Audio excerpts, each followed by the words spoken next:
Unleash the power of knowledge and connect with the heartbeat of the African diaspora. Download our African Diaspora News Channel app now on Google Play and Apple App Store. Stay informed with authentic and diverse perspectives, breaking news, and cultural insights. Immerse yourself in a community that celebrates unity, resilience, and progress. Experience the vibrancy of the diaspora at your fingertips. Don't miss out. Empower your perspective today. Search African Diaspora News Channel and join the conversation.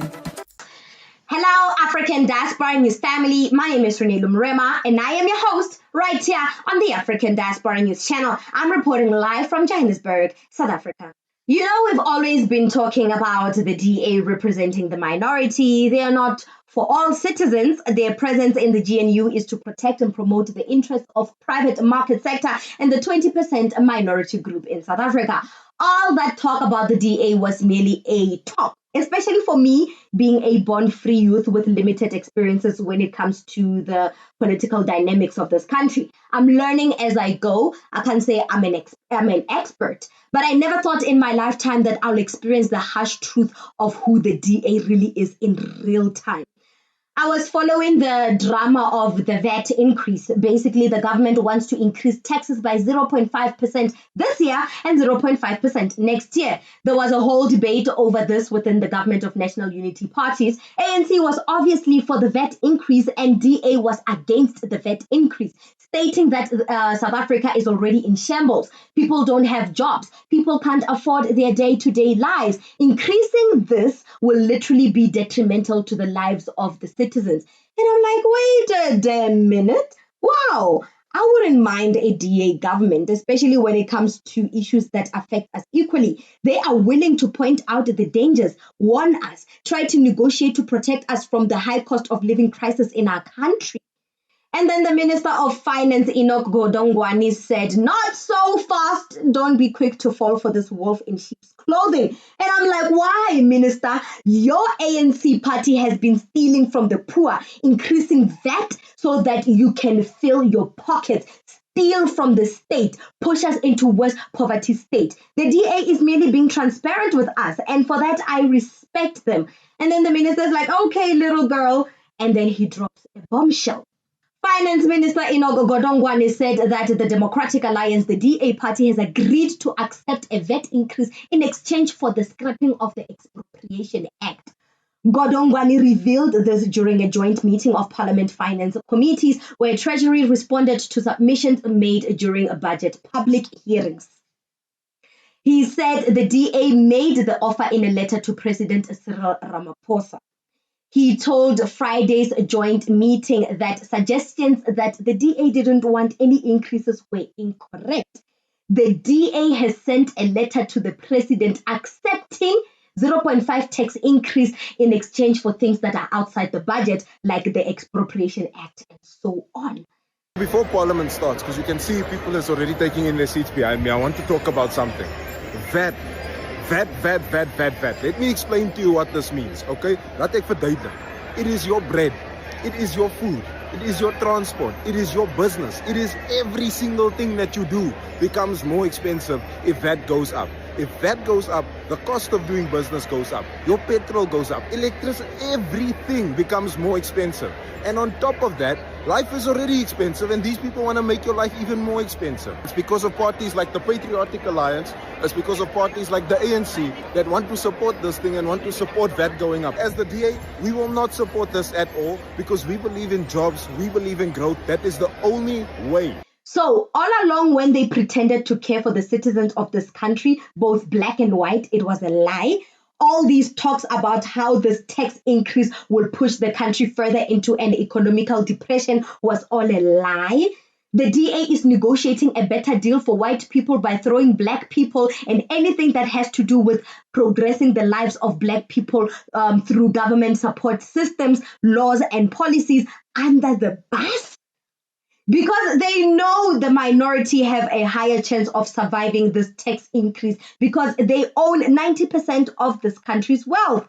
So whether they increase or decrease tax, it will not dent the wallets of the minority group. As for black people, you barely are surviving in the current tax rates. They increase, you are screwed. They decrease, some will be fine and some will still remain in the same tax bracket. That poverty line will never be erased.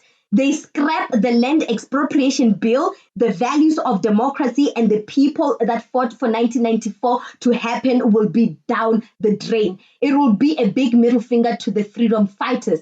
They will walk away from the crimes of apartheid unscathed and a winner. Regardless of the outcome, black people are fucked. I can't believe the oppressors. They used the victims as a bargaining chip for a better quality of life for white people. The DA was busy putting out statements before the finance minister could say anything about their backdoor deal to try and do damage control and distort the facts so much that when people start doing some digging, the truth will be so far out of reach that we will be dealing with distorted information and propaganda. Anyway, the budget increase did pass. It will happen, and ANC was over the moon. It was over the moon. It was overjoyed that they'll make life harder for the black people they claim to be representing in parliament.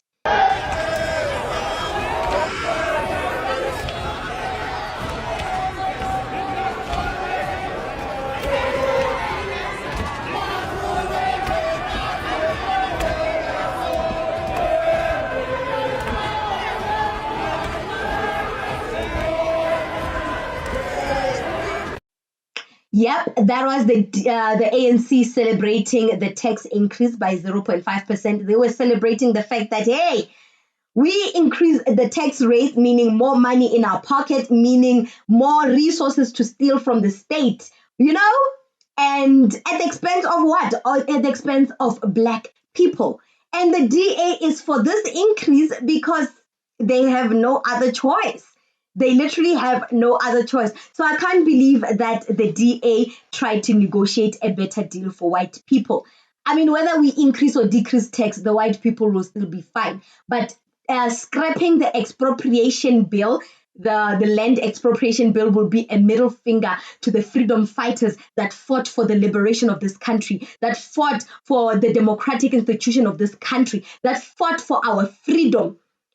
Our land was taken through a black genocide. They stole land from us and they walked away unscathed, unapologetic about it. They never paid for their crimes against humanity. And today the DA, without taking that into consideration, is trying to negotiate a better deal for white people at our expense. To hell with the freedom fighters that fought to get the land back. How about you scrap the expropriation bill and then we will accept the tax increase? Because either way, white people are fine. Increase or decrease, they are fine. They're okay. But as for us, the increase will kill us. The decrease will not change our situation.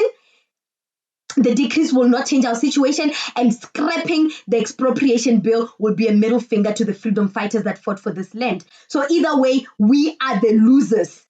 Regardless of anything that happens, we are the losers. The black people are between a rock and a hard place. You are a loser.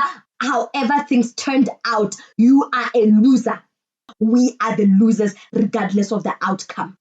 And the outcome is they've increased the tax to 0.5%. So meaning our pockets are going to be dented. We can hardly afford our mortgages. We can hardly afford to put food on the table. The cost of living is too high, even in the current tax bracket.